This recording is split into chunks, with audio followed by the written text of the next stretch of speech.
Hi everyone, I'm Marissa Petrie and I'm representing Food for You. So Food for You is a grocery and household products delivery service. So we've developed a free app that allows customers to select and purchase items and then have them delivered to their front door within 24 hours of their order time. We are primarily targeting UC students, and our goal is to grant busy college students the gift of time since they're busy with classes, extracurricular activities, work, and social lives. So how would this work?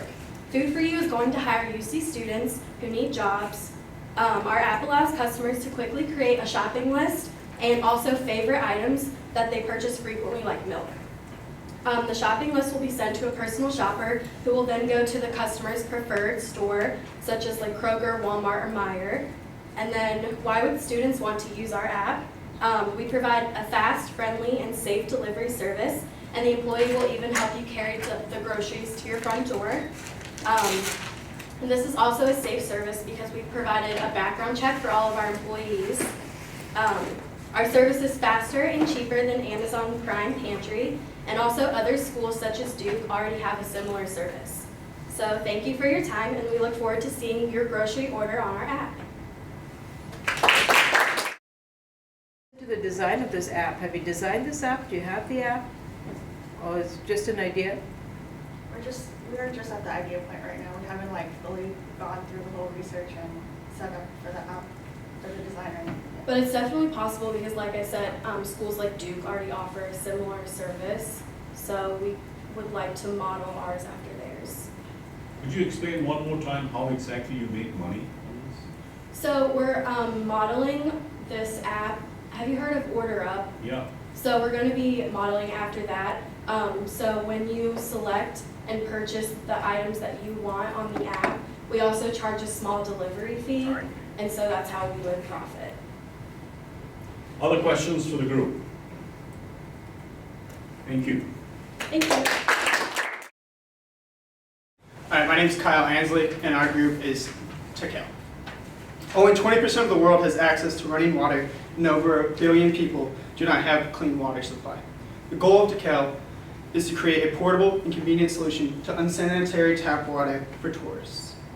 With increased globalization and the expansion of the travel industry, the number of international tourists has increased and continued growth is expected, which is creating a unique problem. Tourists do not have access to clean drinking water in their destinations. Ta-Kele is a sustainable, inexpensive, yet convenient and portable solution to the drinking water dilemma that achieves the same objectives as our competitors in a very different and innovative way. Our product is a universal water filter adaptable to a wide variety of faucets and taps. It has activated carbon in a plastic housing to purify unclean drinking water. Using a tubular silicone adapter to attach our filter to a faucet or tap, the customer-friendly design allows for convenient, sanitary, and simple use. Price per unit would be minuscule. By entering the market at $8 price point, we'd be able to both appeal to the cost-sensitive target market and those much more willing to spend for the product for what they need. At first, we would sell our product to locations such as AAA, outdoor retailers, and travel agencies. After earning revenue and increasing our brand awareness, we would move our filters to other markets where international travelers and expatriates live, such as the UK, Hong Kong, Southeast Asia, Australia, and New Zealand. Growth potential for Ta-Kele is immense, with our business model addressing the issue of unsanitary drinking water by offering a product created with international tourists in mind and enabling them to enjoy their travels without worrying about the cleanliness of their faucets and their way. Thank you. So this is a device that the tourist has to carry along with them? Correct. It would be much, it would be a little bit larger than your portable charger that you're already taking. And it would fit any faucet? A wide variety of faucets. I wouldn't say any. It has a stretchable tubular silicone design so that it would be stretchable around the faucet or the tap that you are using. It wouldn't fit all of them, but it would fit most. But you have to have running water. Correct. And that is what we're going after, is the tourists. What's the filtering mechanism? Pardon? What's the filtering mechanism? The filtering mechanism would be a plastic cartridge with an S-tube shaped design that would house activated carbon or charcoal inside of it to then filter out the water Since it's such a small device, you would need an S-shaped inside of it in order to get maximum surface area to clean the water. Two questions. Yeah. First, if you can provide clean drinking water for $8, why are you targeting tourists and not all the people in the world that don't have clean drinking water? Sure. If we're targeting for the tourists, it's mainly those in developed countries. So if you go to Prague, it tastes like copper, and we want to be able to fix that. It would increase the tourist demand in those countries. We're not trying to solve the world's issues necessarily, but this is one small step that they could take to increase tourism in those small countries in Southeast Asia, and so it could provide enough economic development in those countries that they could improve their own sanitary systems there. Okay, and the second question, you listed the places you were going to sell it, and none of those places were places I think of ever buying anything. I don't think of buying a product at a travel agency. I don't think of buying a product at a AAA place. I don't understand your selection of where you're going to sell your product. How did you come to that realization? Sure. Well, when traveling abroad, most people go to AAA right off the bat to get some maps. At least I do. I get my AAA and also just more information on those countries. Then at the outdoor retailers such as North Face, Patagonia, and stuff like that, then you have those people getting jackets, clothes, accessories. So they may buy a Camelback there, and they may see our product next to them. And then same with travel agencies. You may talk with your travel agent, and you may be more skeptical to go to those countries. But if they convince you that you could bring this product with you, they could have it in display cases next to their maps or whatever, it could be a good selling point to go to a little bit more different and exotic country. And just to build on that, upcoming businesses such as Passport Health, which is an organization here in the tri-state area that focuses on making sure you have everything you need before you travel to, say, a third world country. I had to go there before I went to Peru, and they put down every single type of shot I need, and they actually had a multitude of products right there that they could sell to me, such as different bug sprays, water bottles. So that's a place that we could sell it, where they'd have that product available if we were going to a country where the drinking water wasn't necessarily clean or could be potentially dangerous for us. So, and there are a number of different companies like that all throughout the country.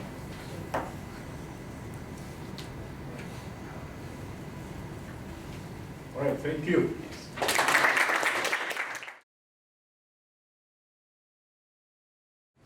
So my name is Barry Cruz, and our group name is Cycle Soil. And Cycle Soil is a composting venture with high focus in reducing the amount of food that ends up in landfills. Unlike our competitors such as Scott's and True Green, all of our lawn care products are made with composted food waste. The process adds as much value to the company as the soil we produce. Every year, consumers in industrialized countries waste 230 million tons of food. And that is more food than the net food production of sub-Saharan Africa. In the USA, organic food waste is the second highest component of landfills, which are the largest source of methane emissions. Environmentalism and profitability have often been seen as enemies, but what if there was a way to help save the planet by reducing landfills and make a profit? This is the value that Cycle Soil gives to investors. You can feel good about supporting a company that has such a pure purpose and also delivers a return. This is not just a donation like other environmentally themed projects, it is a financial investment. Here's how it works. Big food wasters like restaurants, grocers, and even individuals are provided with a bucket-like compost container. Food disposal with this is not any less convenient than a traditional trash can, and these containers have flexible, retractable plastic lid which allows for easy disposal and odor retention. This food waste is then collected by our company and brought to a central location for processing, composting, and packaging. Through a natural composting method, rich, nutritious soil is produced, which can then be sold at farmers markets or other lawn care retailers like Lowe's or Home Depot. This product is innovative because it closes the loop between consumption and waste. This is a very scalable venture, which can start small with coffee shops and local restaurants, then grow to partner with large grocery chains and restaurants across the country. It will continue to be broken up by region, so it will retain its local feel. Customers will love to support the planet by using our soil over a competitor's, and you will love to support a company that is sustainable, profitable, and an environmental trendsetter.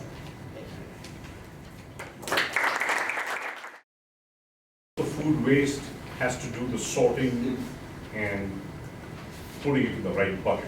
Well, it's really easy. Like I've worked in 5 or 6 restaurants, and he works in a coffee shop. All the food waste is typically already on a plate or in a coffee ground thing, and this would not be any less convenient than putting it in the trash can. It would just be a separate container that is literally right next to the trash can, but has like a lid that will retract so that all the odor will be retained. So, and it would be picked up once a week. So it's not, restaurants and grocers aren't going to have a big, stink.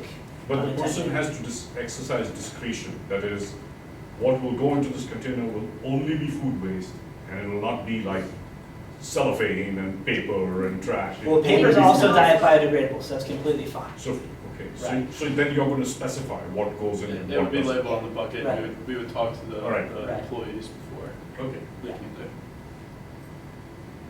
Have you guys gone down to like the compost production process? There's actually our We have a mentor, so our mentor's actually done this in Atlanta. Is it Atlanta? Yeah. Yeah, and he just did coffee grounds, but there's also like a composting bucket you can actually Yeah, buy. there's a big mixer that you can spin and it mixes and does everything. But yeah, we're investigating that too right now Yeah, as far that's as. where funds are going to I right really like your guys' idea. Yeah, Scott's has a similar product. We're not competing with like all of Scott's product, just the particular one that's for soil. Yeah. You have a question? So the restaurants do have a system right now for recycling oil, right? Yeah, now. Yeah. So this would ride on top of that, or is this? it would be like it, it's not necessarily the same thing, because restaurants, they take their oil out at the end of the night and they throw it in a big cast iron type of container. So this would actually be in the restaurant or out back next to the dumpster, but you'd have to separate it in the store or in the restaurant. You'd have separate trash cans, or you could leave the bucket inside, it just depends. So it's kind of the same, but not necessarily. So what is the innovation in your product? Is it? Well, that's the thing. Like, it's as much as an environmental project as it is a profit. We're trying to make it sustainable. So this is more aimed at saving the planet than it is at making a profit. But there is that sustainability effort in there because that's what this class is. It's supposed to be an environmental, like a social issue that. So can what also is be new sustainable. about your product? So the new thing about it is going to be the bucket. So the bucket we're making is actually, it's going to be an easier container. He was saying that for coffee shops, a lot of them just throw them away because it's a really long process to take the lid off, put it back on, and then compost. So our thing is that you put the compost in the top of the bucket and it seals back up. And- So there's no having to remove the lid. And the other really important thing is that other companies that are making stuff like this are using cow manure. Like they're having to produce the soil. They're having to produce it using other things. We are just collecting it and closing that gap between what was going to be in a landfill and then redirecting it to end up being helpful and useful. That's what adds so much value, is that we're taking things out of the landfill that would end up in a landfill, and we are converting it into something useful that would be purchased. Whereas Scott's or Truby, they're making this with cow manure. They're putting effort into making it, while we are just redirecting and creating. So what is the cycle time for creating compost? I suppose I give you a barrel full of food waste Yeah. today. Yes. How long will it be Still before it's in a researching. bag with your team's name on it? It also depends on what exactly is in there. Different stuff has, banana peels to coffee grounds, that has different lengths of time before it becomes compost. So the way, kind of what we're looking at, our mentor, he did it on a really small scale. So he had, it was just a composter, but he would just throw coffee grounds in there. And then how they did it was they had a bike and spins it. So then you're mixing it all up, you throw dirt in, leaves, and all that kind of stuff to make it like a rich, healthy compost. So what we're looking at is with generators and bigger type Scaling stuff, it up. scaling it up. But we actually, we haven't really researched how much, the length of time it's going to take. So the cycle For time is the going to products. depend on how much compost you have as well. So if we have a larger composter, like the spinning barrel, it's going to take a lot less time. But if we have a small scale one, it's going to take maybe a month or 2 months to get the compost actually worked in enough where it's Okay, so usable. these buckets are now going to go to some Yeah, place? so there will be a You're collection going to have system. some land that you're going to put this in, or? Yeah, there would be a collection system. Okay. And then, so once a week, the person who's doing the collecting would collect all of the buckets and it would go to a central location, say in, Amelia or Batavia, somewhere like that, where we would they'd also Yeah. replace the bucket too. There would be another Yeah. bucket. Every time that it gets collected, it's replaced with another bucket. So it's literally just as. It's like a garbage collection. Rumpke comes by and And your end consumer is someone who? So- You. The farmers. gardeners, the Whoever- farmers. Whoever the- goes to Home Depot to get soil Home and then Depot. take home and use it for their potted soil or, your outdoor gardens every spring. Home Depot would be, once we're scaled, right now I feel like we'd be looking at small farmers markets. Gotta get our name out Yeah, there first. just- so we could definitely work out an agreement with Lowe's to market right alongside of Scott's and Truby's in the same aisle, so. Yeah, As you develop this, look at how Divergenie works. yeah, so. That way you don't have to remove the buckets at all, you just remove it, and you can make that plastic easily biodegradable. Oh, yeah, And that's a then that good would just idea. pull the plastic out and leave the bucket, that way you don't have to constantly swap stuff out. That's a good idea. That's a good idea. Thank you. Thank you. Thank you. All right, thank you. All right, my name is Carl Thilo. We still have a name and work in progress. But right now it's called Warm You. So I want you to imagine for a second standing outside on the coldest day you could possibly imagine in the city of Cincinnati. And in that situation, you're standing outside without a coat. There are over 8,000 homeless individuals in the city of Cincinnati, and each year that number grows more and more. There are simply not enough resources and shelters to home all of these individuals. Through our foundation, we have found a solution. We are in the process of designing a coat that keeps you warm during the day, but also keeps you warm at night, which it folds into a sleeping bag. The inner layer is made out of synthetic down material and another outer layer of synthetic to keep you not only warm during the day, but also dry if it does rain. However, anyone can put clothes on someone's back that only puts a Band-Aid on the situation. We also want to employ individuals from local homeless shelters that are willing and capable to make a difference. The cost of making the coat / sleeping bag is roughly between $65 and $70 from materials to manufacturing. There we will distribute to local hiking and camping stores at a retail price of $130. Upon buying this item, customers will not only buy the product for themselves, but also donating another coat upon purchase. Though we have a low marketing strategy, our design will be distinct and recognizable. Most people do not have the time or are willing to volunteer to local homeless shelters. This provides an opportunity to not only have a durable, low-cost coat, but also benefiting themselves and their local community, making their purchase visible.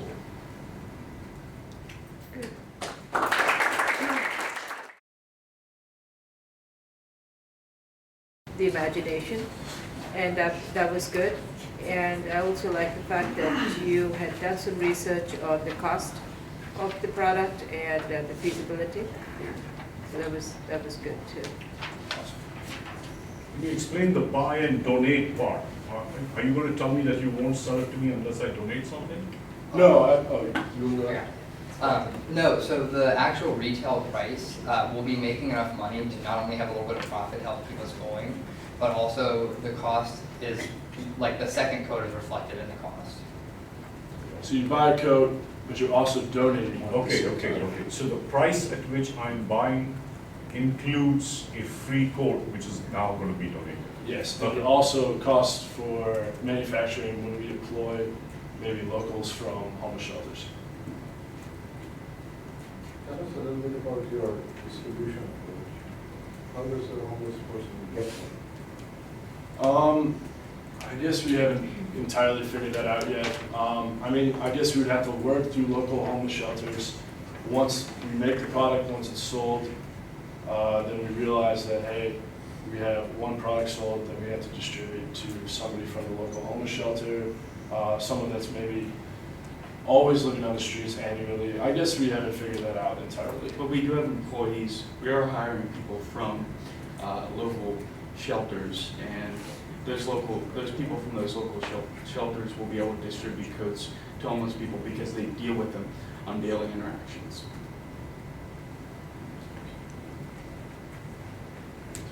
Yeah.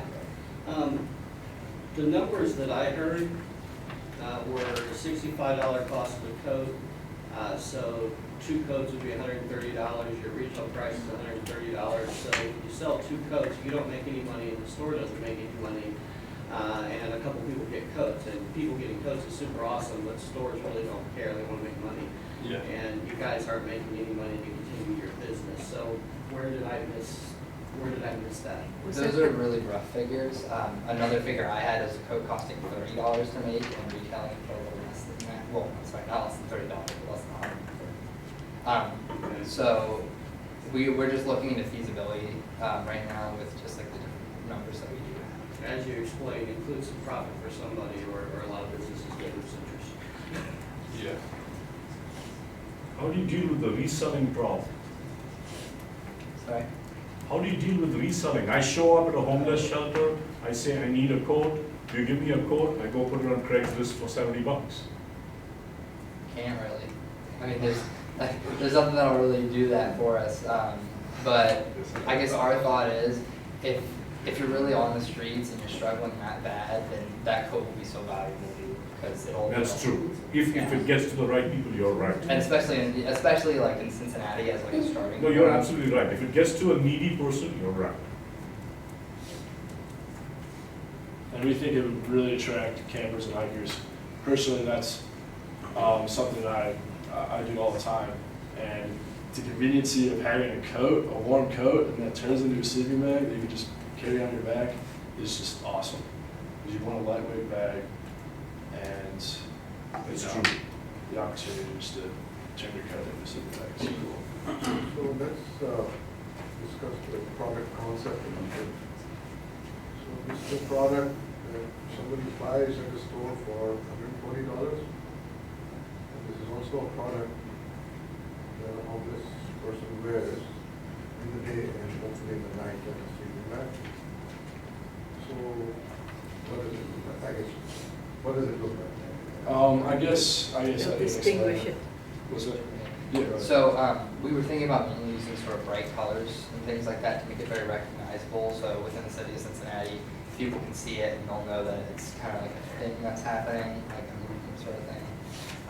The actual design for the coat itself is something we're also still working through. We've looked at things from like clasps that like keep material in to, you know, kind of pushing it up and zipping it. That's like probably the biggest thing that we're working on currently. I think the point that Professor is also making is, if I have a shirt that, and I go out, and, you know, the homeless also wear the same shirt, and I've paid $130 for the shirt. What does that look like? Is I guess the point that perhaps. There's got to be some social gratification. Right. Yeah, absolutely. But I think they would think, you're right, they were thinking of making maybe the homeless in a bright color or something, so it's recognizable. That, hey, I mean, you know, somebody has bought this, and so there's so many of these products out in the field. Yeah. And marketing groups such as like the Boy Scouts, for instance, or philanthropy is a huge part of their mission. You know, they'd love to kind of show that. Make it recognizable. Who's going to design this, actually put the design together for you? That's also something we're working on. We're trying to get a general sort of prototype together that we can kit that to people and have it actually manufactured. But like we have skills within the group that we can make kind of a starter prototype for sure. Does Tom's Shoes give away the same shoes that they sell? I'm actually not sure. That's something I would check into Find while out. you were thinking They about. do. They do. They do. So it's the exact same shoes? Yeah. Yeah. Okay. All right, thank you.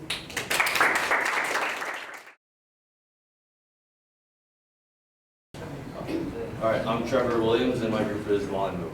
Greg Duncan of UC Irvine recently conducted a study that shows math education is a key indicator of future success. In Ethiopia, there are 78 million people, 85% of which live in rural areas. Living in a rural area makes it difficult to go to school just based on distance alone and traveling.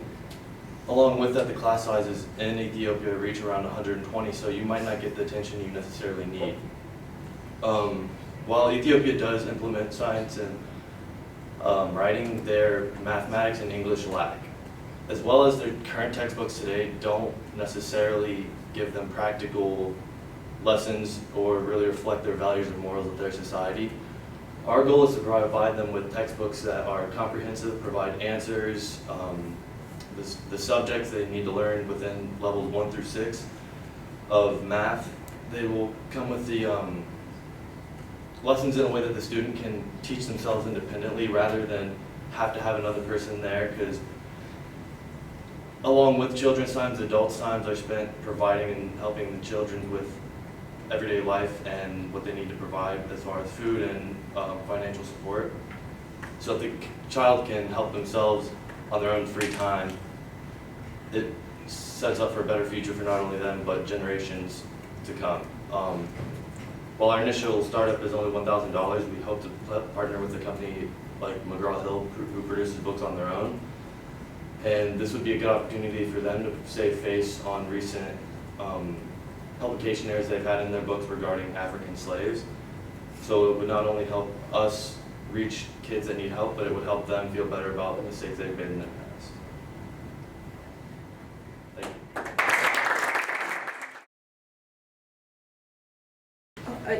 Who is providing textbooks right now in Africa? Have you done some research? In Ethiopia.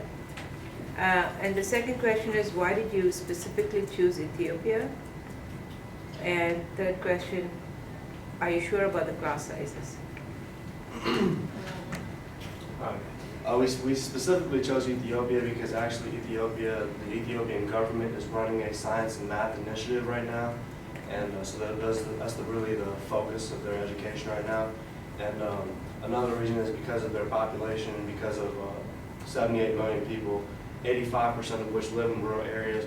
We thought that we could save them the hour or two average that it takes them to get to school and come back from school by giving them a self-teaching math book. It's also one of the 7 countries where they struggle the most to send children to school. So we wanted to choose an African country and decided to choose one of these 7 to begin, but the goal is to have a scalable project. So. And the first question? Are you sure? Who's selling books? Who is selling? Who's selling books right now? According to what we found, for now it's mostly just donation. So I think a lot of associations ask from American or European country to give old books and things like that. And we find some studies telling that children are not concerned about this mathematics because they don't realize how it can be useful for them. We think that it's also because if I give to an African student a problem which speak about cars or I don't know, or about electricity and they don't have it, it's maybe less. It's more difficult to imagine. It's already sometimes difficult to learn mathematics. So if the example and problems that we give you are not fit for the country, it doesn't work. So we thought about a product for African children, not like the one from Europe or America that we copy and give to them. And we want to create a collaboration with a bookstore to be able that it's kind of buy one, give one model each time that they can give us a share of the amount to commercialize and make these books. The examples in the book, kind of going off of that, are going to be applicable to their culture. So that will motivate them to read the book and self-teach themselves because they're going to know what the examples are saying. It's not going to be examples from American culture or European culture. It's going to be African culture, and specifically to start off Ethiopian culture. I'm not 100% sure of this, but Ethiopia is a target country for an initiative called Women the Wall, which is about computer literacy and math education. You might want to look at it. From what I remember, they had quite a bit of success. They just put in few seeds in random locations. with some software platform and then Yes, I think we did come across something like that. See, but our product is actually tailored towards a first through sixth grade primary math education, and that initiative was for a secondary and tertiary education.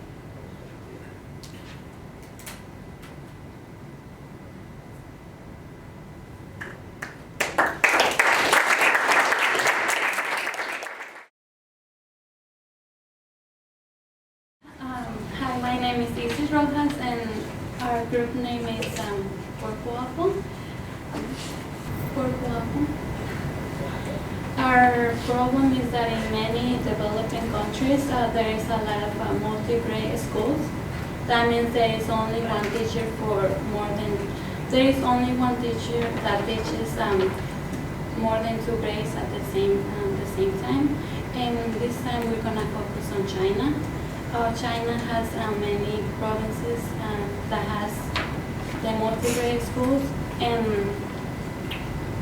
our goal is to create an organization that would offer a service training for people who, our main customers are like college students who their major is education, and this will give them training for if they want to volunteer in a rural community, they will already have experience on how to work with the multi-grade schools and all of that. And we are trying to create our profits by charging them around $350 to our customers. I think they will want us, they will be interested in our service training, because this will give them experience when they graduate with the school. And I think that's it. $350. Our customers, that will be our... The people who want the training Mhm. pay you $350. And after they have paid you $350, you teach them how to teach in a multi-grade school. Yes, we will have a special teacher. Okay. That the teacher, the teacher will be the teacher will be trained to teach them. Sure. We will be paying the teacher teaching fee like that, training some of the special skills like the cooking, because this college student they need to go to some place. It's very poor place, so they need to have some special skills, a cooking skill, wash their clothes, and overcome some maybe terrible environment. we want to create the organization in China, and that's where we want to create the organization. So after they pay you $350 and they get the skills, can they get it now? Yes, actually China has it has a policy or something like that that offers, if you do volunteer, the government actually help them to get a job. Okay.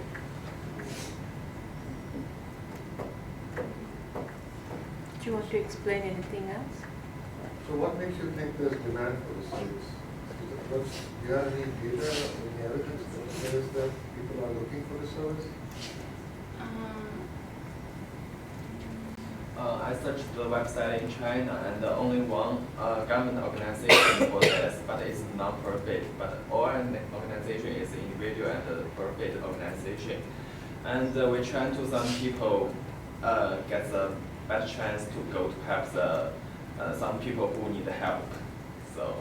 What about some people who are in rural? Have you talked to some teachers in rural education there, or do you know somebody who kind of teaches in one of these schools and feels like they need cooking skills and Oh yeah, some place maybe you need just go to inside the mountains, maybe by your hand, by work maybe 8 hours. So you need to build your classroom by hand, by yourself, something like that. So you need some special skills to learn about this part. and you talk to people who said that that's been a problem, or? Yeah, we will introduce the environment and the background of the department. How did you find out it's such a problem? Have you seen this firsthand is, I guess, what the professor is asking too. Have you seen this firsthand?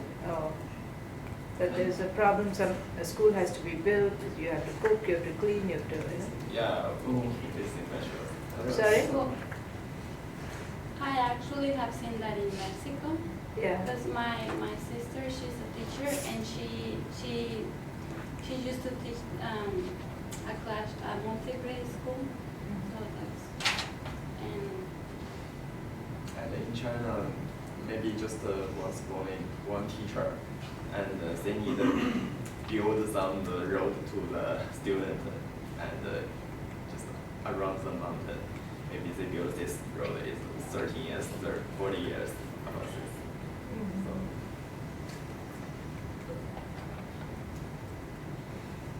Other questions for group? Any questions for this group?